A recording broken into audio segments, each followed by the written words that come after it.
foundations like this, it's not just about going around and passing out sanitary towels. We also educate young girls when we go, okay, when you start your period, this is what you should do. Try to have your bath thrice or twice daily.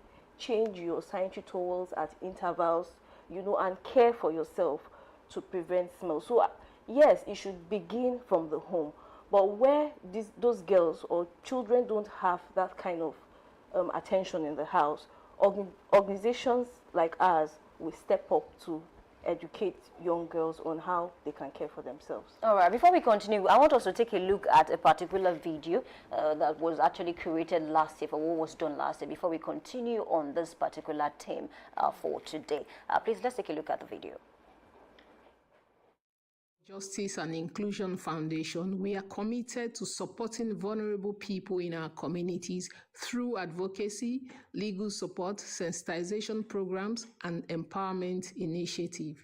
Over the years, NGIF has continued to reach underserved communities with programs focused on the protection of women and children, education, inclusion, and human dignity. One of the areas very close to our heart is the well-being of the girl child, especially menstrual hygiene awareness. Every year, as we commemorate Menstrual Hygiene Day, we go into the rural schools and communities to educate young girls on proper menstrual hygiene and distribute sanitary pads to those who cannot easily afford them. For many girls, access to sanitary pad is still a challenge. Some miss classes silently with shame, discomfort, and lack of support. At NGIF, we believe that men feeling confident about herself. Last year, we reached several girls through our outreach program, providing menstrual hygiene education, sanitary pads, counseling, and support. Seeing the smiles, confidence, and hope on the faces of these young girls reminded us why this work matters. Please listen to them. I should not limit myself, and I should not follow people who will decrease me, but I should follow people who will increase me. And I also learned that I should not let my past affect my future. I should respect my parents, and I should put God first in everything I do, and I am unstoppable. Without vision, there is no hope of becoming anything in life. Girls should build up, or should have big vision, so that our nation can have hope. I learned that as a girl, I can achieve many things, no matter my family background. I can dream dreams, I should dream big. I can become anything I want if I set my mind to it. Unwanted pregnancies can even stop someone from achieving his goals. I learned to have personal hygiene, like taking care of myself. Teach us how to clean ourselves. And be able to speak out whenever anybody wants to harass us. I learned bathe, brushing our teeth, and doing cleanliness. And they tell us about cleanliness is next to godliness. I'm very happy for this program. This year, we are continuing the mission to ensure that more girls in rural communities have access to menstrual hygiene support and the dignity they deserve. Partner with us. A great job to the foundation. I mean, I saw the work on the over there, and I want to believe that it will not stop there. You intend to do more. Yes. So I have a quick question now. Now that we are back, do you think the boys should be excluded from the discussions around menstrual cycle? Because people have argued that okay, they are not really, they won't do it, so why should they be there? But then boys will become men. Yeah. They will have, they will get married. Yeah. They will give birth to girls. Let me start with you, Barrister. Yes, the issue of boys, like I said from the onset, inclusion, that is our main goal. We are not segregating, although we are, let's say, 80% for women and children. Okay. Because if you don't train up a boy properly, it's that boy that you didn't train up properly that will see a girl that as a tool that he can rape or whatever. So we are not just stopping at that. Even this year, we are taking it a notch further by saying we cannot always go once in a year to pad these girls. What about looking for people that will partner with us so that we can pad them for the whole year? And then as for the boys, when you go to a lot of artisans these days, people are not eager to learn a trade or whatever. During holidays, we also want to encourage boys that, okay, we'll place them with different people. Instead of just staying at home during the holidays, go and learn how to draw computer, whatever. You want to do barbing, you want just learn a trade. You are still in school. So we intend to go into that. And also, we have a program for boys to instill into them that look at a girl child like your sister. If you see her as your sister, tomorrow you won't want to like maltreat or assault another lady. So we also have packages for boys, not just girls alone. All right, so but it has not yet been cooked. All right, let me turn to you, Barrister Esther, now. So over time, you've been to several schools. Have there been any time that you met with girls who have been molested or maybe who have been embarrassed because they could not really part themselves well? And how did you deal with the situation? Yes, last year during our outreach at one of the schools in the rural community, we made them ask questions, written questions, so that we can address it properly. Yes, there are girls like that who have been embarrassed because these things are not being discussed at home, like Barrister Felicia rightly said. Okay. Charity begins at home.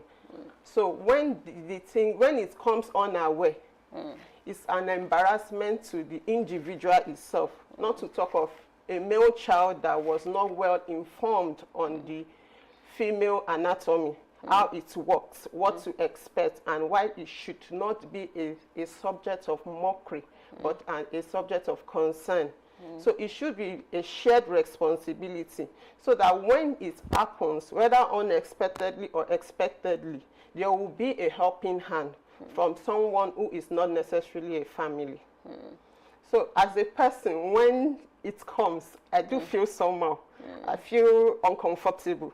Not to talk of someone that does not know anything or has not been prepared for that particular stage. Okay, by uncomfortable, do you mean you don't want to go out when you have an event, you just want to sleep alone because, No, things get irritating around me. Like even when I want to eat, I prefer to eat before I bath. So I wake up very early to eat so that I can have my bath, because it's kind of, everybody has different reaction to it. My own, it irritates me. I see any little stain or dirt, I just don't want to touch it. I don't want to be, there are times I don't even want to go out. It's not because I don't have that confidence. Even when you are on your pad, when you sit for a while, you need someone to check it for you. Is this stain or is there something? Can I get up? So it happens to everyone. So girls in rural community that don't have access to proper information feel embarrassed, especially when their male counterpart call their attention to it. Amy, I just want to add something. Apart from us giving them pad, we are also instilling to them that even if you can't buy pad and you are using your rag, make sure you wash them and keep them very neat, so that when you use it, you won't go and contact diseases. Because some areas, when there is no water, you see that maybe you might not clean it up well for the next use, because now we went there once a year, now we are going back. We hope and pray that we'll be going often. And we are led them, some of the guests, like, I started with rags. It's not as if it's bad. Our mothers of yore, that was what they were using. But now it's the issue of cleanliness. Some of them, they might think that I don't feel like having a bath, which is wrong. So it's not just about the pad. We tell them things surrounding it. And see, for you to be seeing your monthly flow, that means that you are fertile. It's a good sign. Don't feel bad. Like Esther says, some people might not want to go out. Like,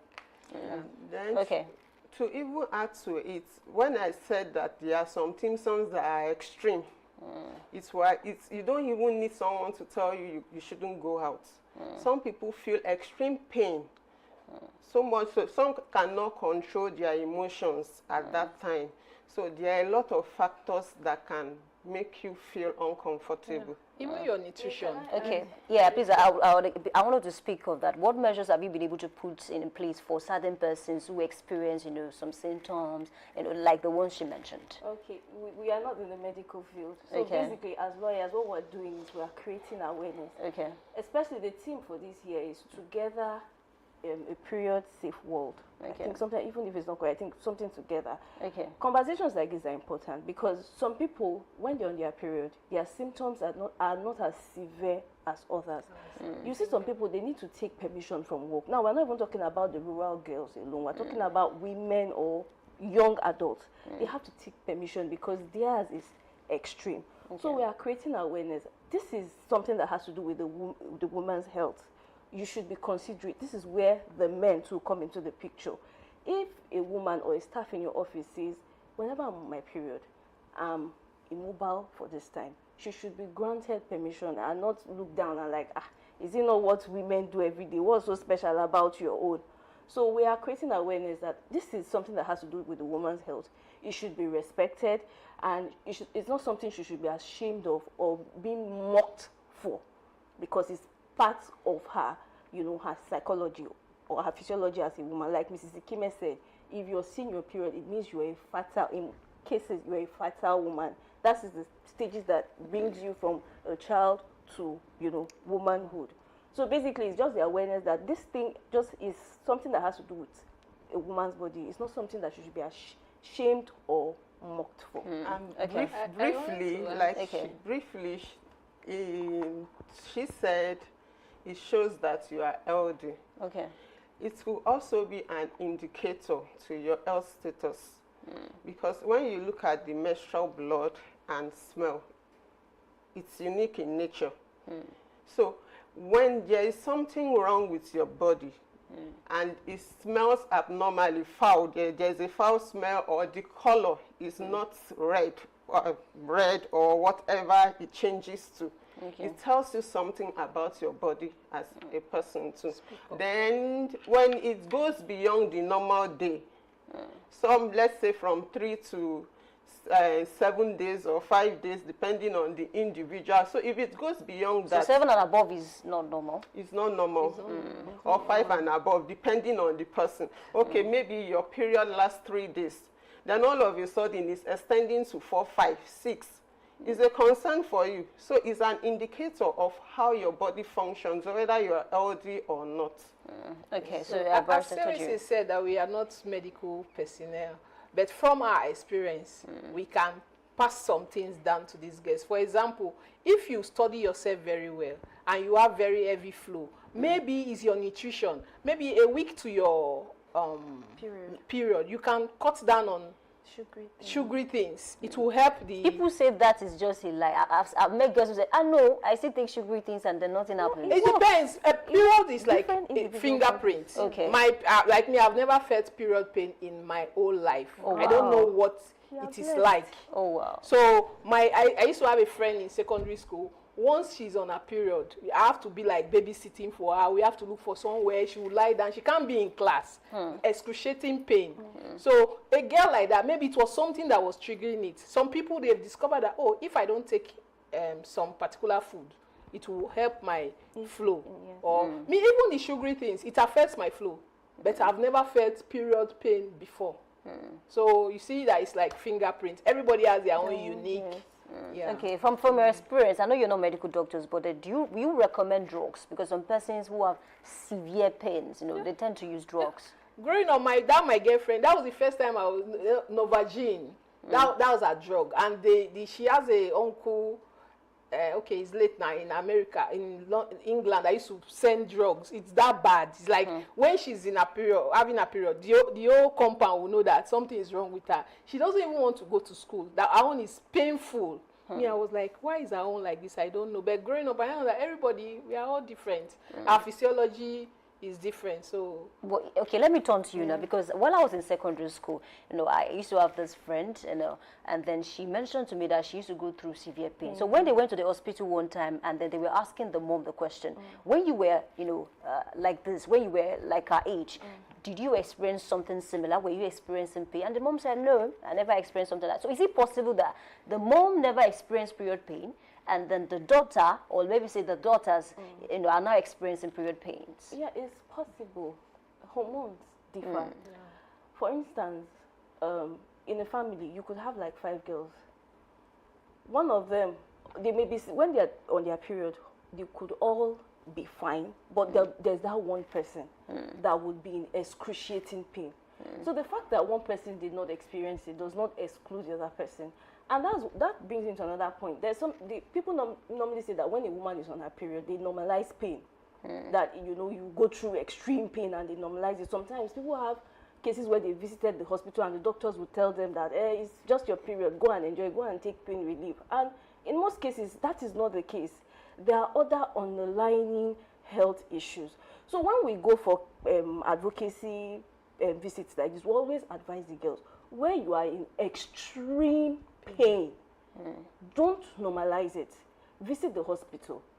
some doctors, it may not be their field, but you should ask questions and insist, because it's your right as a patient, and insist till you see a doctor that understands what is wrong with you and can, prescribe the necessary health precautions you should take.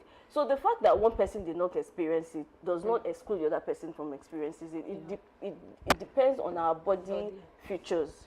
Yeah, so in the example you gave, even if the mother did not experience it, she may have had it in her own, maybe family line or from her husband. So it now came to the daughter. So it's possible. And there are some late starters. Some of these girls, like the last outreach we went for, a particular girl wrote and then she came to us. She was feeling like, why am I the only odd person out? So I said, look, I didn't also start in time. Some of my friends, they started in primary school. I started in Form 3.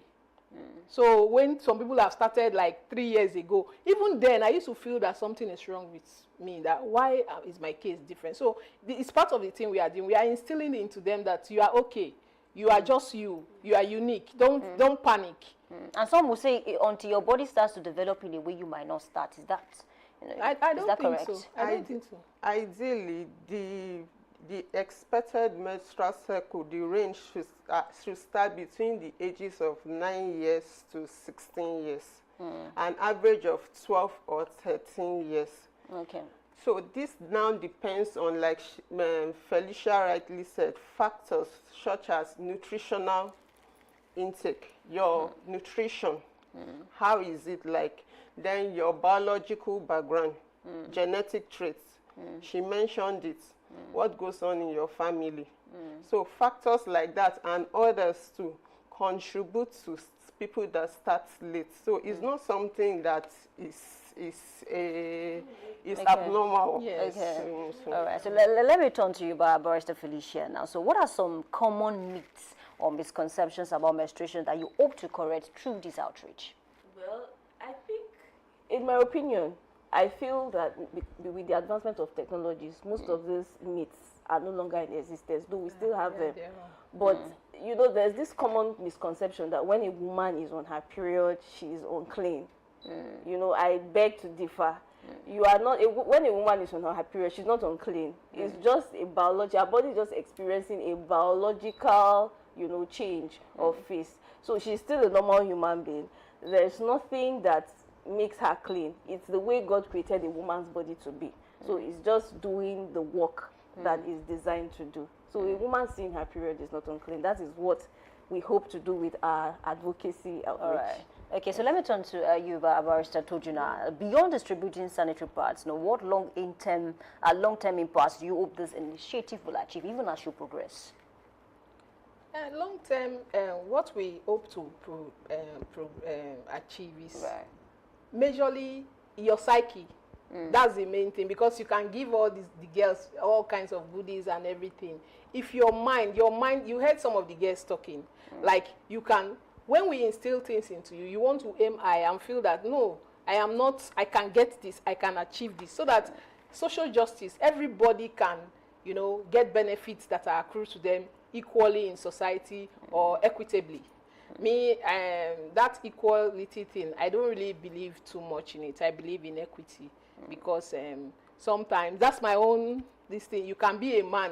What a man can do sometimes, you as a woman, you cannot do it. But equity is saying that, with my shortcomings, lift me up. Maybe I'm not tall enough. Give me a stool. Let me stand on that stool so I can be on the same pedestal, the same height with people. So the most important thing is for girls to speak up when things are not right, maybe when they are abused. If there is need for us to have legal aid, there are some people that are oppressed in society, indigent people that don't have money for representation in court. I've met people that they will think that the whole world is falling on top of them, and you just tell them, no, you can get redress, you can get justice, and boom, maybe we'll go to court. And that thing that was looking like maybe somebody wants to take your child from you, or because you are HIV, your status HIV positive, you are being ostracized in your place of work, we can show up for you. So it's to instill, at the end of the day, that confidence, to making you know in that you can be more. I think Yes. beyond educating the girls that okay,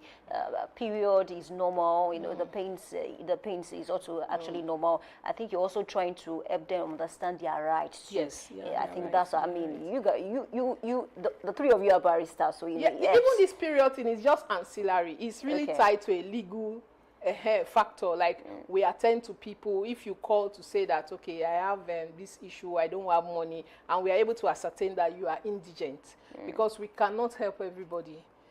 By speaking to you, we know whether you are indigent or not, and we see that there's oppression. We will step in for you so that the world can be a better place. A lot of women are being oppressed. Not that men are not also being oppressed. Like I said, what inspired the inclusion is because of what was being meted to a man that I felt was not just. All right, let me turn to Barrister Asana. So I want to ask you this question. What role can government agencies play in terms of, you know, ending, you know, period poverty? Because a lot of girls, even up till now, still cannot afford, even the less expensive ones, they cannot afford those ones, and then most of them will just stay back in their house, and then some of them will use something that is not too okay, and then they go out, they get embarrassed, things like that.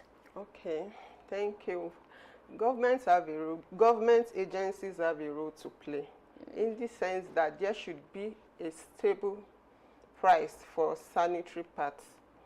Despite inflation in the country, is an essential commodity that should not be affected by inflation. Then we talk about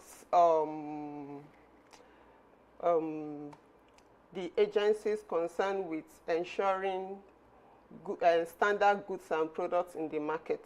Okay. Because some of these girls, despite their awareness that their sanitary pads, still stick to clothes because of irritation and reaction to chemically treated pads. So they can come into in that aspect. By doing that, we can ensure a healthy society. Okay, let's talk. Let me turn to you. We want to talk about price now. Recently, a popular actress now, she released a brand, and then she pegged the price at 25,000 naira.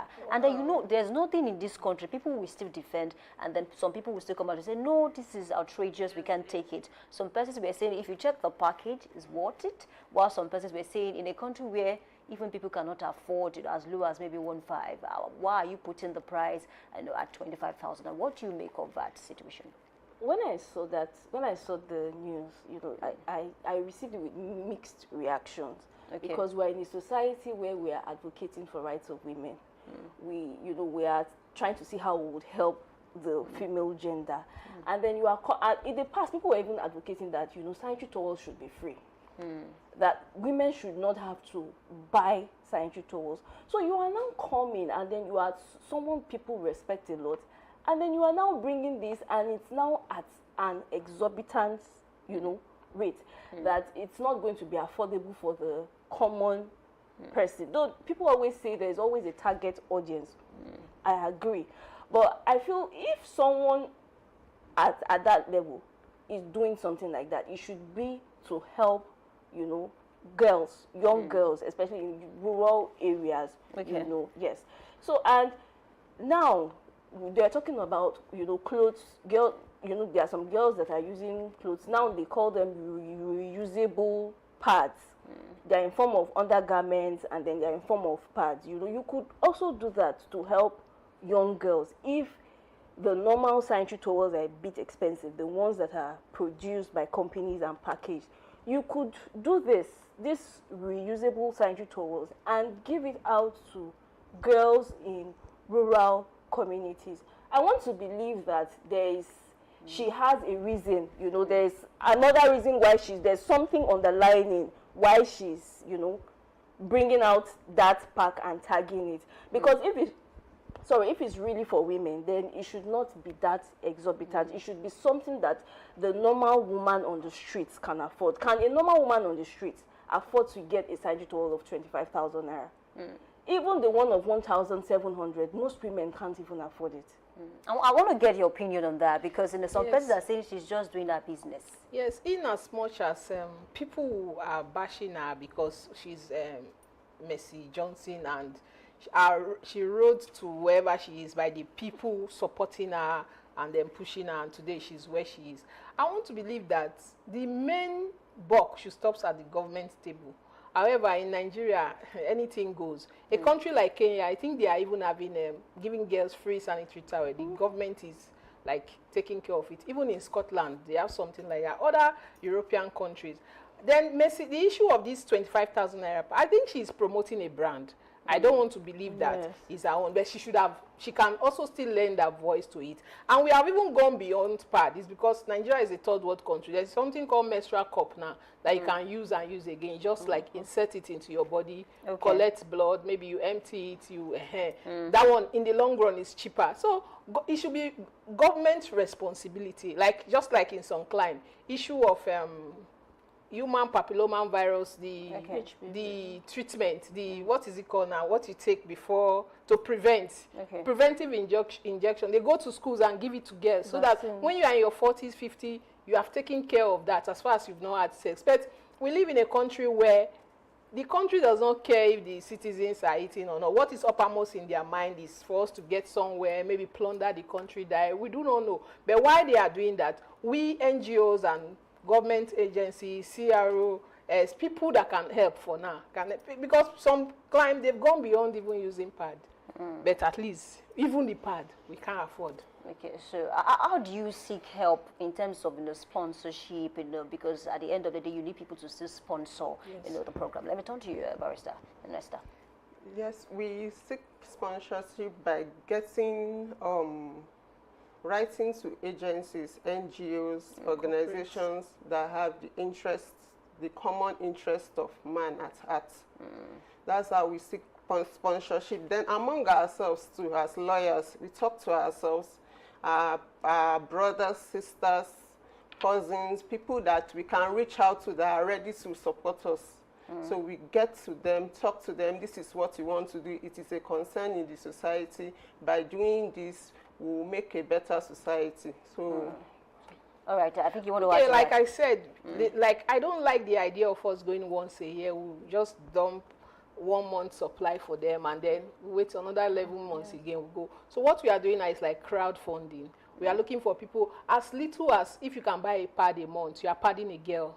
So we can get that. We are starting with 100 girls or 150. So for the whole year, we want to like pad you maybe every quarter. We give you your supply and everything. So, and then corporate bodies too. There are some companies that they produce pad and everything, but I don't think they can give you all the time, but they will support you if the people see what you have done.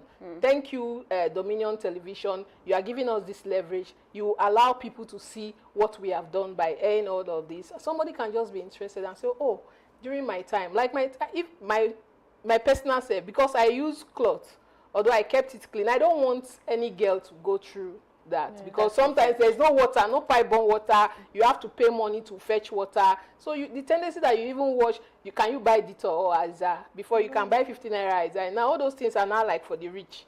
So that's why we need people that will partner with us and to the glory of God. Because of time now, let me conclude with Barrister Felicia now. So what message do you like every young girl listening, today to remember about our health, our dignity and self-worth? I would like every young girl to know that they are in charge of their health. They are in charge of themselves first. And your health matters. Your health is a priority. And then don't let anybody put you down. You can be anything you want to be, as long as you put in the work, the determination, and the trust in yourself. And as regards period, please, it's very important. When you're on your period, please care for yourself. Try to take care of yourself properly and get, the most affordable product care that you can. Thank you. A big thanks to the three of you, all lawyers on set this morning. I think we've been able to establish quite a number of things. You don't have to feel the stigma. You don't have to, disassociate yourself from the society. Whenever the pain is extreme, visit the nearest pharmacy or the nearest hospital to get help. And of course, this is also an awareness that you have the right, especially, I think you mentioned the legal aspect. You have the right to actually, seek anything in the court of law if need be. Okay, many thanks to our guest, Miss is, of course, Barrister Teresa Kime, Executive Director of the Network for Justice and Inclusion Foundation. I think that's the name of the NGO. And of course, the Barrister Cerese Felicia Atseka, I hope I pronounced that name correctly, the Secretary of the Foundation, and Barrister Esther Pius Ekong, that's the Financial Secretary of the Foundation, for sharing their insight on the theme, Safe Periods, Confident Girls, Ending Period Poverty, and Restoring Confidence. Thank you for being a part of Big Story this morning. My name is Oluwayemi Adelakun. We take a short break, and when we come back, we conclude the program. Please stay with us.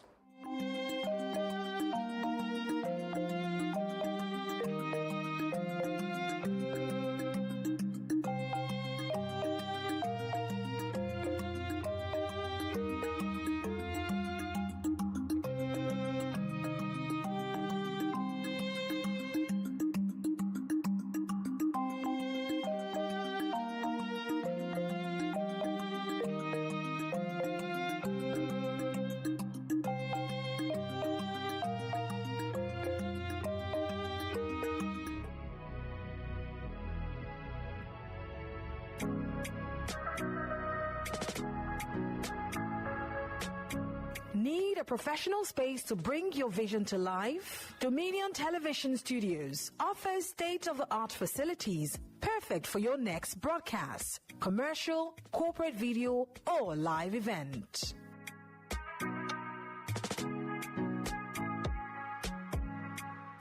With flexible rental options, cutting-edge equipment, and a supportive team, we provide the perfect environment for high-quality productions.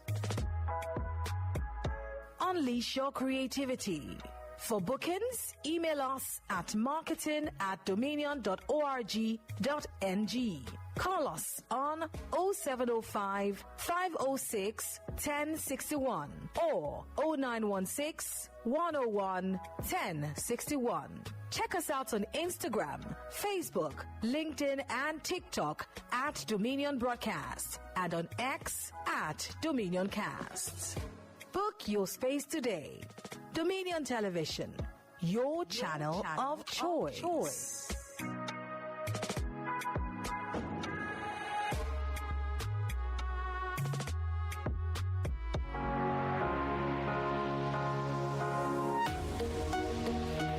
Live from the heart of the action. Welcome to the nerve center of Next Level Broadcasting.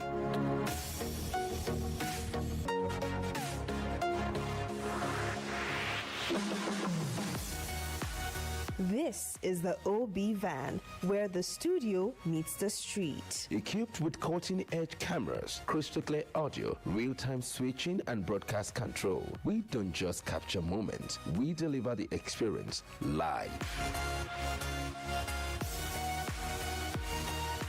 Anywhere, anytime, from stadiums to red carpets, breaking news to buzzing festivals, weddings, birthdays, and all sorts of ceremonies. We bring the world to your screen in real time. It's not just a van, it's a complete mobile production house, a command center, a broadcast beast. This is more than a broadcast. This is the OB van difference.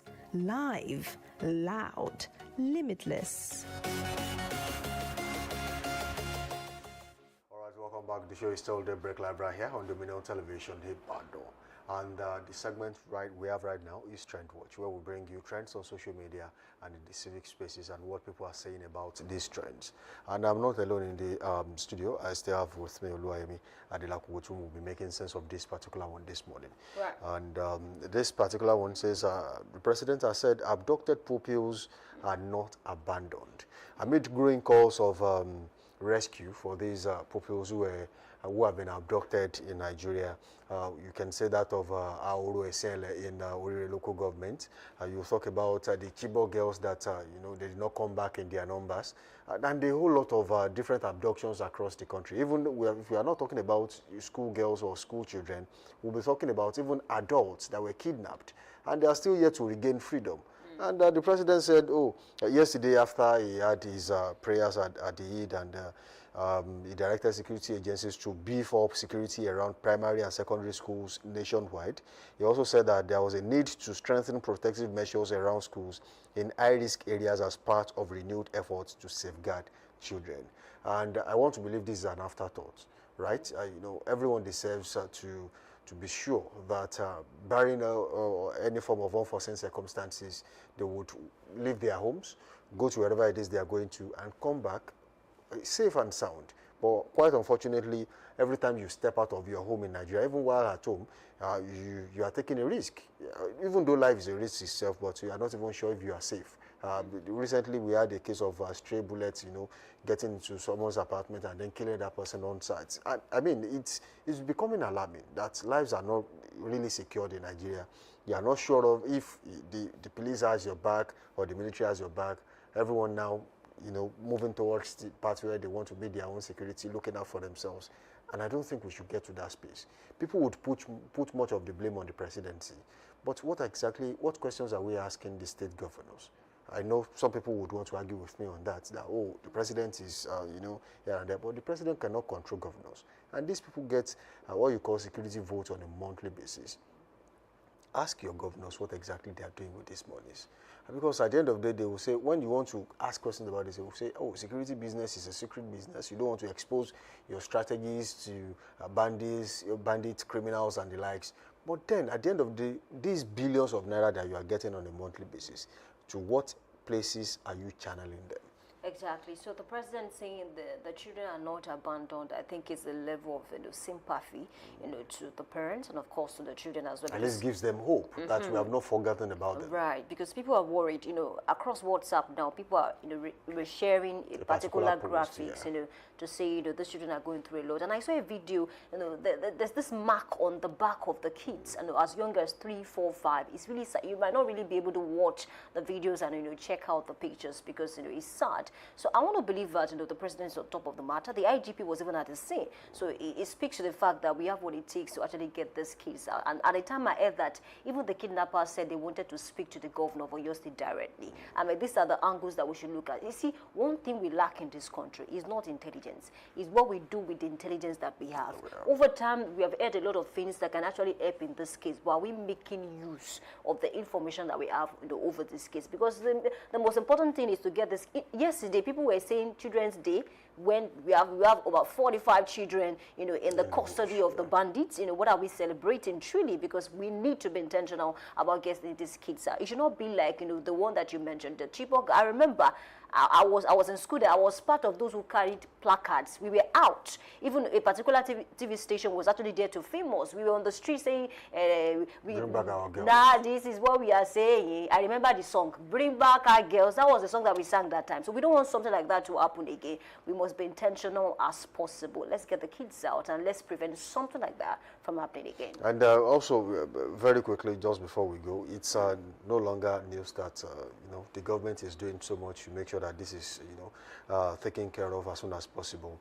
And just like you mentioned, the Children's Day, I think in so many places, especially in Oyo State, it didn't really matter if it was the day. Nobody really celebrated a particular TV station or radio station now canceled the program they planned for Children's Day. Majority of the media houses had to cancel. There was no inspiration to do anything at all because of what happened. And we cannot afford to be living in this kind of situation. I mean, constant fear of what will happen next. I mean, someone even mentioned that if this could happen, what gives us the assurance that we can stop them from doing another one? And that's where the issue of geofencing, guarding schools, that especially those ones that are on the outskirts of the cities and of course of Oyo State, how much security do they have there? Some of these places, they look ungoverned to me. And it's not just Oyo State. Every other state in Nigeria, we have too many open porous borders there. that risks lives and properties of people living in those areas. And I feel like this is the time. I mean, yes, it's an afterthought. It has happened, and they have learned from it. This is time for us to now stand up and then secure all these places. Yeah, because if you look at the pattern of these guys, look at Kwara, for instance, they started with one attack. Now imagine the number of times, these people have experienced attacks. Same thing with Plateau, same thing with Niger. So you must prevent it by all costs. Unless the government does something about it, they are not going to stop. And I feel like, yes, we are on the right track, we are on the right course to put an end to all of this. And it's a convenient place to bring this particular one to an end today. We say thank you for being a part of the show so far. Of course, do well to link up with us on all social media platforms, Facebook, Instagram, and TikTok at Dominion Broadcast, and on X, formerly Twitter, at Dominion Cast. Sam Sibalogo is my name, and until tomorrow, on another fresh edition of the show. As I keep being good out there, keep being safe. Bye for now. Of course, tomorrow, we had extra to the Daybreak Live, and we bid through you and said thank you for being a part of the show. My name is Rayemi Adela. Bye for now.